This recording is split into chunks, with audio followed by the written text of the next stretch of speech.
Eu dei um tema para essa série de mensagens chamada Desistimos da Igreja. E é uma provocação, teve gente lá no story que perguntou: Ué, a igreja acabou? Vocês desistiram realmente da igreja? O que, que aconteceu? E a minha ideia era realmente fazer uma provocação e explicar um pouco para vocês durante o mês de abril e o mês de maio. A gente vai ficar 2 meses nessa série, refletindo um pouco sobre esse tema. Desistimos da igreja. Eu quero explicar para vocês que eu, como talvez pastor e propondo uma reflexão a partir daquilo que eu leio na Bíblia, eu confesso que eu desisti de alguns tipos de igreja. Eu sempre falo que eu havia desistido da religião. Eu acho que o evangelho é uma superação da religião. E eu penso que quando a gente fala de igreja hoje, essa é uma palavra talvez muito gasta e talvez muito sem sentido para o que Jesus estava chamando de igreja. Isso é, Jesus usou a palavra igreja, eclesia, 2 vezes nos evangelhos, mas o que nós chamamos de igreja hoje não necessariamente significa a mesma coisa que no Novo Testamento era chamado de igreja. Então, apesar da igreja ser um título, que cabe muita coisa dentro desse título, eu posso colocar uma série de coisas e falar isso é a igreja. Eu quero fazer um resgate, talvez, de pensar que existem alguns tipos de igreja com os quais eu acho que estão absolutamente distantes do evangelho. Mas eu fiquei pensando como é que eu posso falar sobre isso. Pela minha formação, automaticamente eu pensei, vou fazer uma exposição bíblica. Eu falei, não vou fazer isso. Depois eu pensei, bom, vou levantar alguns dados e pesquisas de como que a igreja está, os desigrejados. Eu falei, não vou fazer isso. E aí eu resolvi montar essa série Desistimos da Igreja a partir da história de algumas pessoas. Pessoas que vocês vão acompanhar a cada domingo aqui. E cada domingo a gente vai ter uma pessoa contando a sua própria história. E hoje eu quero apresentar para vocês a Noa. A Noa é uma pessoa que nasceu aqui no Rio de Janeiro. Ela teve uma experiência real com Jesus, autêntica, sempre conviveu muito bem com a sua fé, de maneira saudável, de maneira criativa, construtiva. Uma pessoa muito inteligente e que entendia que Deus a amava e amava a todos que estavam ao seu redor. Ela teve uma experiência de um evangelho em que todos eram acolhidos, as pessoas tinham muita facilidade de crer em Jesus, de viver naquela comunidade de fé que ela cresceu, que era viva, vibrante, extremamente amorosa. E aí, ela sempre foi muito dedicada a amar as pessoas, a colocar o evangelho em prática. Aos 21 anos de idade, a Noa decide fazer uma faculdade, depois uma pós-graduação na Inglaterra. Então, ela vai estudar marketing, melhorar o seu inglês e conviver com uma sociedade altamente globalizada como é a sociedade inglesa. Ela conviveu com pessoas do mundo inteiro, da Índia, da China, dos Estados Unidos, de toda a Europa. E essa convivência deu para ela uma compreensão ainda maior a respeito da sua fé. Que ela, como uma pessoa que cresceu num bairro do Rio de Janeiro, ela sempre teve uma compreensão muito local. E por causa dessa experiência, sua compreensão de fé aumentou ainda mais por ela conviver com um mundo altamente pluralista, com pessoas de religiões diferentes, culturas diferentes, moralidade diferente. E ela percebeu que isso fazia com que ela tivesse muitas questões novas a respeito da sua fé, que ela nunca tinha tomado contato com isso. Bom, 7 anos depois, a Noah, que estava vivendo em Londres, feliz e muito bem, ela vivendo toda essa experiência plural, dinâmica e super interessante, ela, depois desse período, ela retorna para a sua, digamos assim, a, perdão, ela, enquanto estava em Londres, essa sua igreja, que era vibrante, amorosa e viva, ela começa a passar por algumas transformações que até então não existia naquela igreja. Então, no primeiro ano que ela estava em Londres, aquela comunidade começa a se comprometer com algumas novas ideias que estavam surgindo de um crescimento rápido e a qualquer custo. E eles diziam o seguinte: poxa, a gente tem que crescer, e tem uma estratégia nova de crescimento na igreja da Noa, que eles falaram: vai ser bombástico, a gente precisa se comprometer com isso, porque a gente está olhando ao redor do mundo e é isso que está dando certo agora. Bom, a Noa saiu daquela igreja e tinha 100 pessoas. Durante aqueles 7 anos, a igreja foi para 1.300 pessoas. Crescimento extraordinário. E todos celebravam a conquista daquela igreja que a Noa fazia parte. E diziam: uau, houve um grande avivamento nessa igreja, afinal de contas, os números testificam esse crescimento extraordinário. Nesse mesmo ano, no terceiro ano, veio uma mudança. A mudança era que a liderança pastoral decidiu que, a partir daquele momento, todos deveriam tratá-lo com uma honra extraordinária. A honra que a membresia deveria dar ao pastor era fazer com que ele fosse distinto de toda a igreja. As roupas que ele usava era diferente de todo mundo, a maneira como ele falava, a autoridade pastoral começou a ser uma autoridade muito parecida com a de um rei, de uma pessoa que governava sobre um povo. Além das roupas, da linguagem diferente, a estrutura daquela comunidade ficou diferente. A igreja, que tinha uma estrutura muito horizontal, de repente começou a colocar um púlpito bem mais alto de onde as pessoas estavam.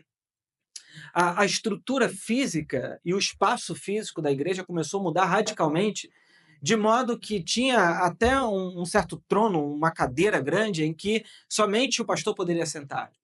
Havia diferenças entre as pessoas que estavam sentadas, as pessoas que estavam no púlpito, e havia ainda uma parte mais alta para as pessoas, digamos assim, mais consagradas para viver naquele local. A estrutura, o prédio, tudo começa a mudar a partir de uma nova mentalidade que havia surgido. No quarto ano, enquanto Noa está na Inglaterra, vivendo a vida dela, construindo uma série de coisas, a experiência de liberdade foi substituída por uma experiência de dependência. Você quer comprar um carro? Você tem que consultar o pastor e ver o que ele acha disso.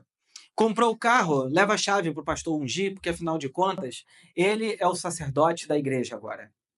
Além disso, o amor, que era uma coisa natural e cada um ia aprendendo a amar no seu próprio tempo, do seu próprio jeito, foi substituído por uma lógica de dependência. Isso é, eu dependo do outro e eu fico o tempo todo medindo se eu sou amado por Deus ou não, à medida que alguém me ama ou não. Além disso, uma lógica nova que surgiu era de que as pessoas precisavam fazer muito sacrifício, jejum, cantar de um certo jeito específico, porque afinal de contas eles estavam expressando, adoração é a expressão do seu corpo a Deus, e tudo, sacrifício, jejum, votos e mais votos, era a maneira como as pessoas sabiam que elas estavam agradando a Deus. Ah, era esse pastor também que dizia se você era perdoado ou não, esse líder que havia surgido. No quinto ano, chegou a hora de falar de dinheiro.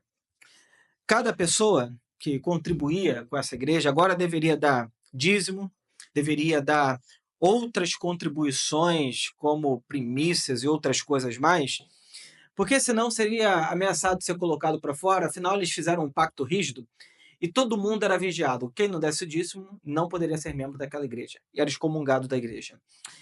Além disso, isso era sustentado pelo texto bíblico que diz o seguinte: se você não der o seu dízimo, o devorador vai tomar. Malaquias 3,10 era o texto que ficava estampado, assim, que diz assim: trazei todos os dízimos à casa do tesouro para que haja mantimento, senão eu vou enviar o devorador que vai destruir tudo de vocês. A lógica do medo foi a que reinava a partir daquele momento. Além disso, o medo havia se instalado. Agora, o clima daquela igreja, que era amistoso, familiar, era um clima de boas conversas sinceras, se tornou um clima de medo, de insegurança e, além de tudo, todo mundo começou a ficar meio sério, meio tenso, meio fechado demais, e o clima virou uma coisa meio que solene. O mundo dizia, por outro lado, assim: eu te amo em Cristo. Em um momento do culto, no momento da música, um tinha que virar para o outro e dizer: eu te amo em Cristo Jesus. Apesar disso ser uma coisa assim meio estranha. Até que chega no 7º ano, que é o ano em que a Noa vai voltar. Nesse 7º ano aconteceu algumas coisas. Esse líder, que agora se tornou assim o rei dessas comunidades, ele e a sua mulher, ou ele sozinho, decidia tudo sozinho, dizendo: olha, eu orei e a vontade de Deus é essa, vocês têm que obedecer. A cada ano tinha uma nova maneira de pensar, um novo decreto, uma nova coisa que Deus havia revelado. E a revelação era o tema central. Deus me revelou e é assim que a nossa comunidade vai viver a partir de agora. Então, ele sabia qual era a vontade de Deus e o povo deveria seguir essa vontade. O conselho, aquela gestão que sempre existiu na igreja de uma coparticipação de pessoas que pudessem pensar juntos as coisas, bom, isso não existia mais. Havia um conflito aberto contra tudo que era e tudo que parecia do mundo. O mundo se tornou a palavra, digamos assim, inimiga da igreja. Isso é do mundo. Isso é as coisas mundanas. Então a igreja começou a se separar cada vez mais daquilo que parecia ou daquilo que diziam que era do mundo. Ah, mas teve uma coisa importante. Nesse ano, no meio do ano, começou uma candidatura política e essa igreja, a igreja de Noa, começou a fazer alianças políticas e inclusive trazer políticos para falar no púlpito, e as pessoas diziam: esse político é o político que Deus quer para nós agora. Bom, Noa volta 7 anos depois e ela vai perceber uma coisa: a igreja que ela participava já não existia mais. Nada era como antes. Mas ela resolve ir ao culto daquela igreja e percebe que as coisas estavam assim meio estranhas, diferentes. Ao final do culto, seus antigos amigos se aproximaram dela e perguntaram assim: ô Noa, o que Deus está revelando para sua vida agora? Ela falou: revelando? Mas sempre foi eu que decidi tudo. Eu decidi ir para a Inglaterra, eu decidi estudar, mas agora eu tenho que ter uma revelação. As pessoas perguntavam: sim, qual é o próximo passo que Deus está te dando? Algumas pessoas chegaram para ela e falaram assim: ô Noa, semana que vem é carnaval e nós vamos fazer um ato profético lá no Sambódromo para a gente acabar com aquela potestade que tem lá.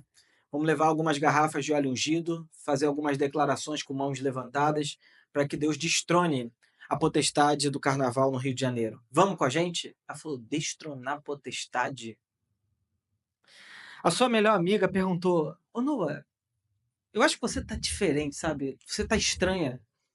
Porque eu sei que a gente conviveu na infância, na adolescência, mas eu sinto que alguma coisa tá estranha com você. Parece que alguma coisa mudou na sua vida, eu não sei direito o que que é. Bom, a Noa, indignada, ela chega em casa e vai conversar com seus pais. E fala assim: olha, o que está acontecendo aqui? As pessoas que são os meus amigos a vida toda começaram a me interpelar de uma maneira estranha, perguntar coisas que eu nunca ouvi nessa igreja. E eu até entendo que essa igreja cresceu muito. Mas o que está havendo aqui? Por que essa igreja mudou tanto nesses últimos 7 anos? Aí os pais de Noa falam assim: pois é, minha filha, nós estamos debaixo de uma visão nova. Você viu como que a igreja cresceu? Noa, então, começa a entrar numa crise, num conflito. O conflito é como que Noa estava percebendo aquela igreja nova. Ela saiu daquele lugar que sempre foi a casa dela, que sempre foi a vida dela, e de repente ela se dá conta de que aquele lugar tinha se tornado tão diferente, mas as pessoas não se davam conta disso. Ela, que havia permanecido mais ou menos a mesma, apesar de ter envelhecido, construído relações e outras coisas, ao voltar para aquele lugar, se torna o ponto esquisito. E as pessoas não percebem que o que mudou, na realidade, não foi ela. Foi tudo, o jeito que as coisas estavam acontecendo internamente. E aí Noa começa a pensar, ficar meio reflexiva, e ela pensa: bom, eles não têm o dogma tradicional de uma igreja histórica, tradicional, mas eles são absolutamente fechados na sua própria visão de mundo. Não há questionamento, não há possibilidade de pensar e repensar o que eles acreditam. Os heróis deles, todos estão no Antigo Testamento. Eles falam o tempo todo de Davi, de Elias, de Moisés, de Josué, e fala de um jeito como se a gente estivesse vivendo hoje da mesma maneira que Elias, Moisés, Josué. O seu problema é o seu Jordão. Você vai ter que atravessar. O seu desafio é o gigante Elias. As frases pareciam meio motivacionais, mas ao mesmo tempo usando a Bíblia. Eles têm um sistema agora que não é mais aquele sistema antigo de exclusão. Colocar para fora da igreja, ser excomungado. O sistema deles é um pouco diferente. Eles não te tiram oficialmente da igreja. Eles te tiram socialmente da igreja. Eles escolhem as pessoas com as quais eles não querem mais conviver e vão marcando encontros, mas não te convidam. Eles vão fazendo coisas, mas não te deixam dentro do grupo. É uma exclusão assim mais sutil. Não é tão dramática como antigamente era, levar na frente da igreja e dizer você está excluído do hall de membros. Isso não existe mais. Eles são livres nas roupas, se vestem de um jeito diferente, camisa florida assim, mas a cabeça deles é fundamentalista de um jeito que eu nunca vi na minha vida. Eles falam de amor, mas carregam assim debaixo do braço uma lista de pessoas que Deus odeia, e eles têm certeza que Deus odeia essas pessoas. Acreditam que o cristianismo verdadeiro começou no século XVI com a Reforma Protestante. Tudo antes era trevas. Ninguém sabia direito qual era a vontade de Deus, estava todo mundo perdido. A revelação de Deus mesmo começou no século XVI com Lutero, Calvino, Melanchthon, Zwinglio, John Wesley e por aí vai. A liderança se tornou autocrática. Deus fala com eles e eles falam com a igreja. Parece até que eles se tornaram assim, uma espécie de profeta do Antigo Testamento. Aí Noah então entra numa crise profunda dizendo, será que eu perdi a minha fé? Eu não consigo me encaixar mais nesse sistema. Eu não consigo me ver nessa realidade. Quer dizer, eu até conseguiria, mas eu teria que me mutilar muito. Teria que me anular, teria que pensar menos, teria que diminuir um pouco a minha vida. Nesse momento, Noah, então, vivendo essa crise de fé, ela reencontra um texto bíblico que está em Mateus, dito por Jesus, que é mais ou menos assim, venham a mim todos vocês que estão cansados e sobrecarregados, e eu lhes darei descanso. Tomem sobre vocês o meu jugo, deixe que eu lhes ensine, pois eu sou manso e humilde de coração, e encontrarão descanso para a alma. Meu jugo é suave e meu fardo é leve.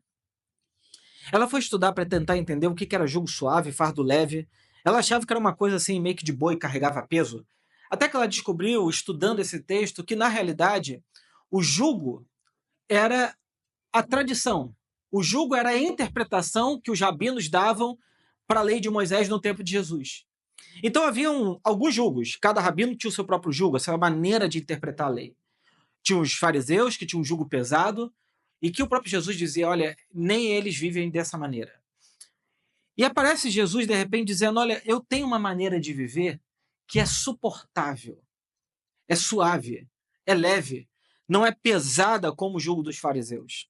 Ela entende, então, que o que estava acontecendo é que um jugo pesado havia sido colocado sobre a igreja de modo que todo mundo agora havia se entrado assim, numa espécie de neurose coletiva, onde as pessoas conviviam o tempo todo. Antes era alegria, liberdade, uma vida comum, normal, e agora todo mundo convivia com medo, com insegurança.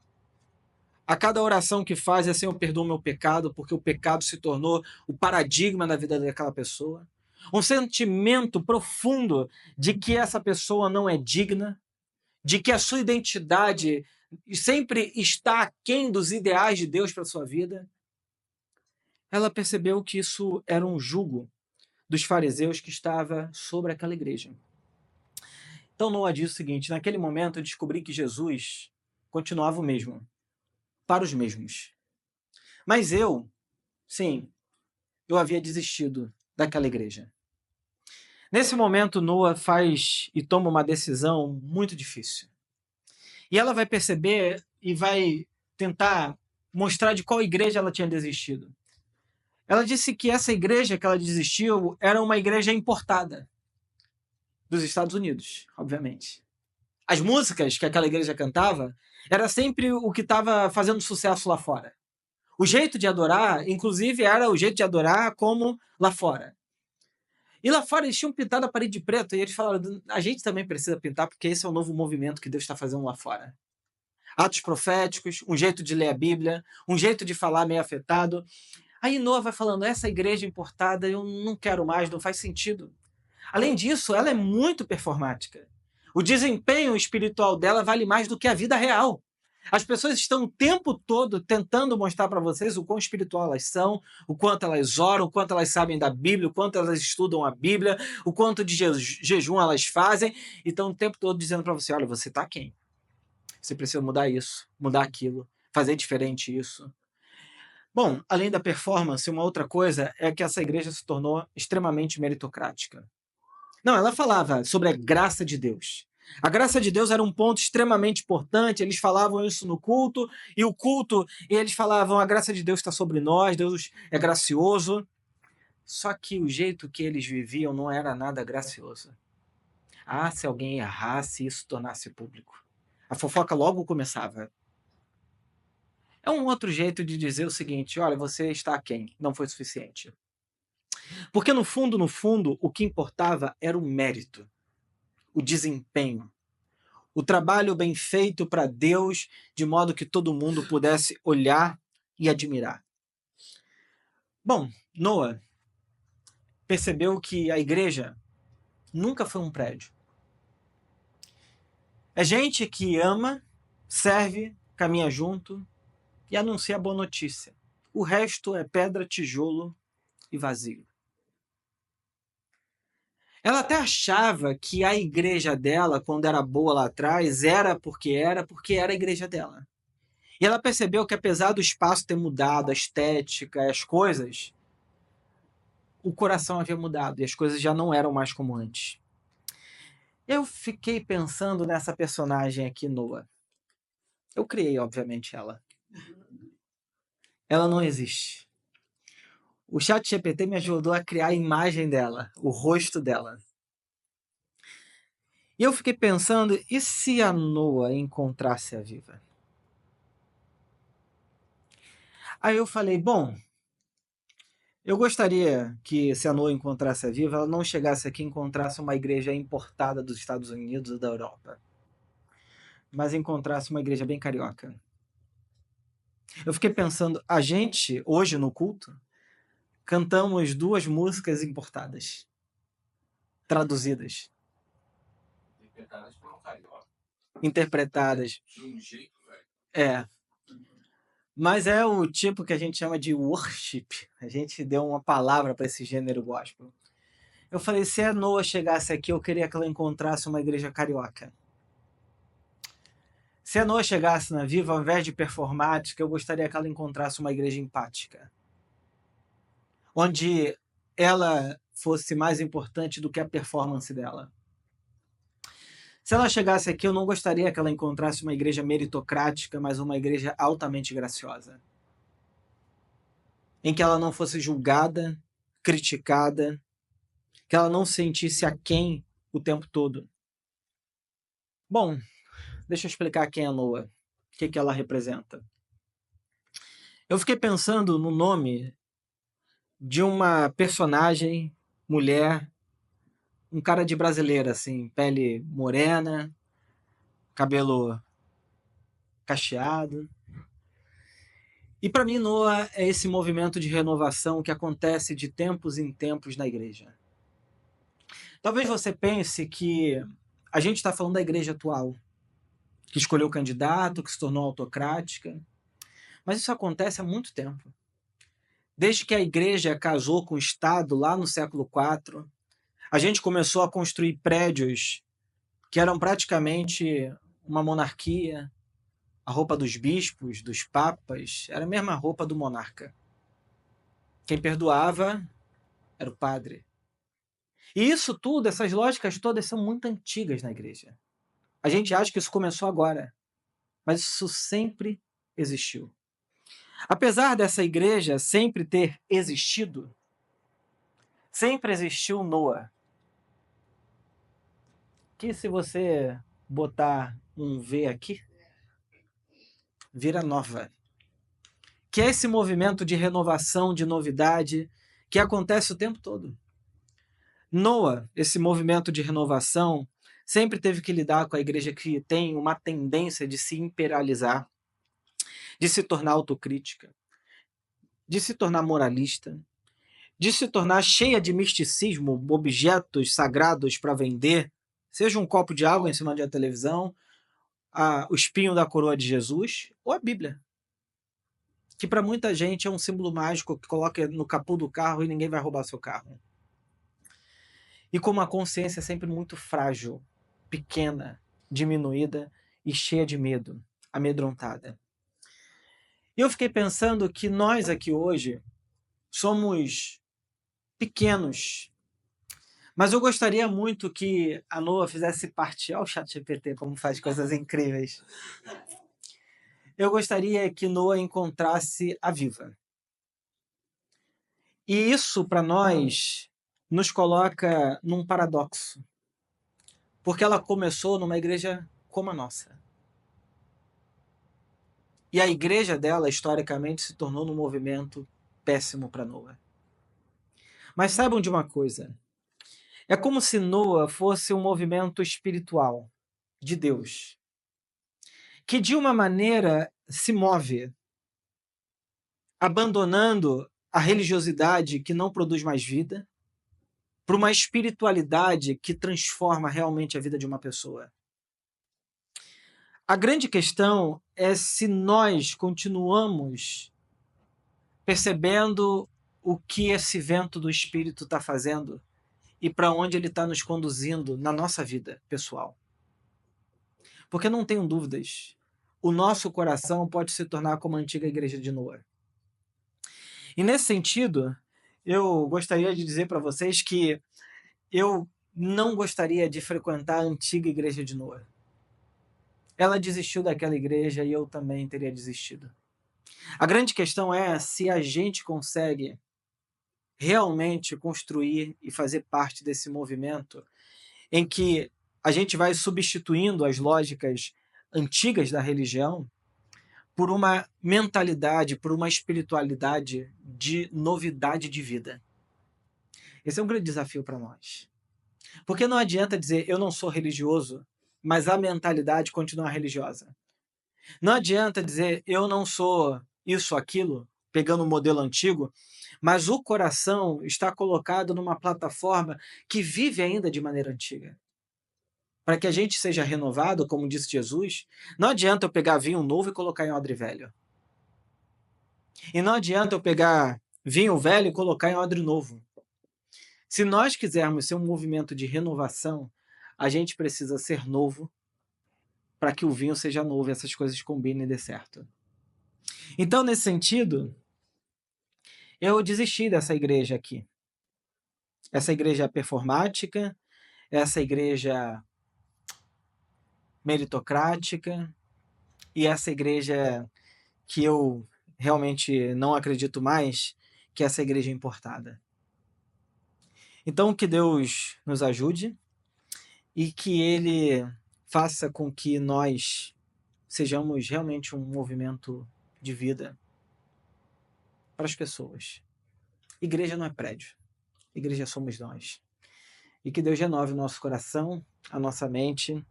E na semana que vem a gente vai ouvir um outro personagem que vai contar a história de um outro jeito, de um outro ângulo e de uma outra igreja para nós. Amém. Que Deus abençoe vocês. Um ótimo domingo. Amém.